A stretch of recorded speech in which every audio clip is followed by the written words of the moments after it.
दुनिया तीसरे world war के मुहाने पर खड़ी है। जिसे डोनाल्ड ट्रंप ने एक छोटा ऑपरेशन समझा था, वो अब अमेरिका के गले की फांस बन चुका है। ट्रंप ने सोचा था कि ईरान की टॉप लीडरशिप खत्म करने के बाद मामला शांत हो जाएगा, लेकिन ईरान अब घायल शेर की तरह और भी ज्यादा खूंखार हो गया है। ईरान ने दावा किया है कि उसने खाड़ी में सबसे बड़े अमेरिकी रडार को तबाह कर दिया है। अमेज़न ने बताया है कि ईरान के ड्रोन हमलों में उसके 3 डेटा सेंटर्स को नुकसान पहुंचा है। ईरान ने खेल पूरी तरह पलट दिया है। अब निशाना सिर्फ सेना नहीं, एनर्जी सप्लाई सिस्टम पर भी है। दुनिया की सबसे बड़ी तेल कंपनी सऊदी अरामको की रिफाइनरी पर ड्रोन हमले हुए हैं। यहां से अकेले वैश्विक तेल का 12% सप्लाई होता है। कतर ने अपने LNG प्लांट बंद कर दिए हैं। पेट्रोल और गैस की कीमतें अब आसमान छूने वाली है। सबसे ज्यादा डराने वाली बात यह है कि ईरान ने स्ट्रेट ऑफ हॉर्मुज को बंद करने का ऐलान किया है। दुनिया का 20% कच्चा तेल इसी सकरे रास्ते से गुजरता है। ईरान ने साफ चेतावनी दी है कि कोई जहाज यहां से गुजरा तो उसे डुबा दिया जाएगा।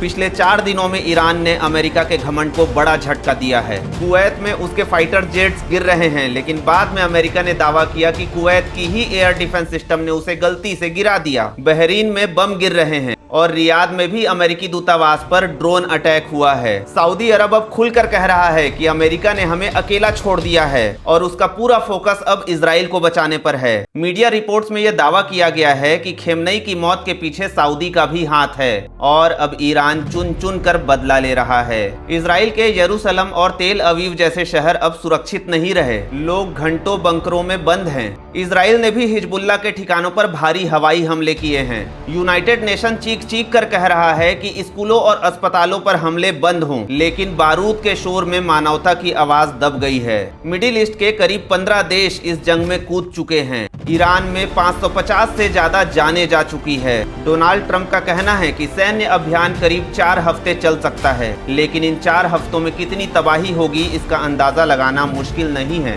अमेरिकी विदेश मंत्री मार्को रूबियो की बातों से अब डर साफ झलक रहा है। रूबियो पहले ईरान को धमकाते थे, लेकिन अब उनका हाथ पांव फूल रहा है। वे कह रहे हैं कि ईरान हर महीने करीब 100 बैलिस्टिक मिसाइल बना सकता है, जबकि अमेरिका के पास उसे रोकने के लिए सिर्फ 6-7 इंटरसेप्टर हैं। क्या अमेरिका की एक गलती की कीमत पूरी दुनिया चुकाने वाली है? अपनी राय कमेंट में जरूर बताएं और फॉलो जरूर कर लें, क्योंकि उससे मोटिवेशन मिलता रहता है।